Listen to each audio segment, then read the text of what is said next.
हिंदुत्वादी विचाराचं सरकार आहे. खाता आमच्या देवेंद्र फडणवीस साहेबांचं आहे.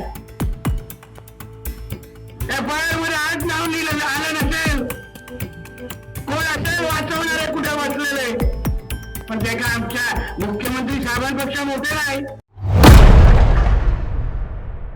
भाजपचे कॅबिनेट मंत्री नितेश राणे यांनी हा इशारा दिलाय गृहराज्यमंत्री आणि शिंदे सेनेचे आमदार योगेश कदम यांना. राणेंच्या या वक्तव्यावर कदम यांनीही प्रत्युत्तर दिले. त्यामुळे कोकणातच महायुतीच्या दोन मंत्र्यांमध्ये संघर्षाची ठिणगी पडली आहे.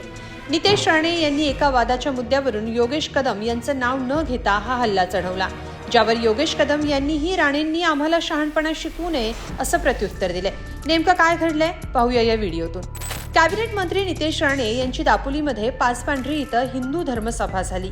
यात बोलताना नितेश राणे यांनी शिंदे सेनेचे दापोलीचे आमदार आणि गृहराज्यमंत्री योगेश कदम यांच्यावर शाब्दिक हल्ला केला.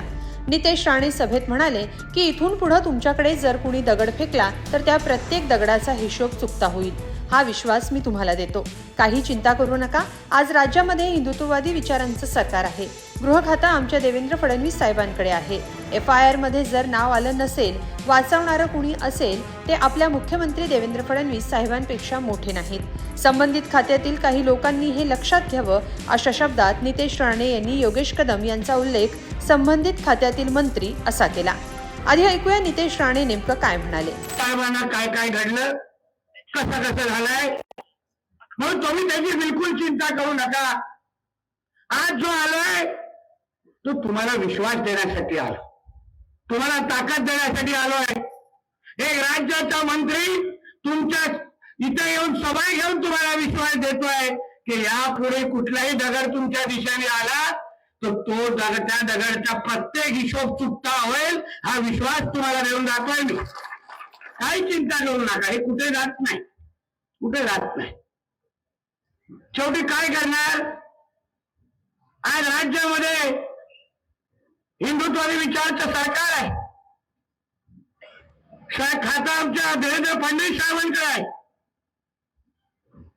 FIR मध्ये आज नाव लिहिलं आलं नसेल, कोण असेल वाचवणारे कुठे वाचलेले, पण ते का आमच्या मुख्यमंत्री साहेबांपेक्षा मोठे नाही. संबंधित काही खात्यातल्या लोकांनी लक्षात घ्यावं. उद्या जेव्हा फडणवीस साहेबांकडे हा विषय जाईल तेव्हा मग उत्तरं जेव्हा द्यायला लागतील ना, तर तुम्हाला तेव्हा जेव्हा कोण वाचवायला किंवा फोन करण्यासाठी आले होते ना, ते सगळे फोन ऑफ करून बसतील, हे लक्षात ठेवा. मंत्री नितेश राणेंच्या या टीकेला गृहराज्यमंत्री योगेश कदम यांनी काय उत्तर दिलंय ते पाहणार आहोत. पण आधी थोडक्यात पाहूया राणेंनी ही टीका नेमकी कोणत्या प्रकरणावरून केली आहे. दापोलीत पाचपांढरी इथं गेल्या महिन्यात 2 गटात वाद झाला. विधानसभा निवडणुकीत झालेल्या मतदानाच्या आकडेवारीवरून बाचाबाची झाली. हा वाद विकोपाला गेला आणि 2 गटात मारहाण झाली. त्यानंतर या प्रकरणात 14 जणांवर गुन्हा दाखल झाला, पण यात काही लोकांची नावं वगळली गेली असा आरोप करण्यात येतोय. यावरूनच नितेश राणे यांनी योगेश कदम यांच्यावर गंभीर आरोप करत इशारा दिलाय. योगेश कदम हे गृहराज्यमंत्री आहेत, तर गृहमंत्री देवेंद्र फडणवीस आहेत. पण राणे यांच्या टीकेवर कदम यांनी पलटवार केलाय. मंत्री योगेश कदम म्हणाले, त्यांना मी एकच सल्ला देईन की माझ्या मतदारसंघात येऊन मला शहाणपणा शिकवायची गरज नाही. माझा मतदारसंघ कसा शांत ठेवायचा हे मला समजतं. आम्ही जन्मापासून शिवसेनेत आहोत. बाळासाहेबांचं बाळकडू आम्हाला मिळालंय. आमच्या हातामधील झेंडा आम्ही कधी खाली ठेवला नाही. यावरून त्यांनी समजून घ्यावं. आमच्या हातामध्ये आजही भगवा झेंडा आहे, उद्याही भगवा झेंडा राहणार. योगेश कदम पुढे असंही म्हणाले की त्यांनी कुठं सभा घ्यावी, काय घ्यावी हा त्यांचा वैयक्तिक प्रश्न आहे.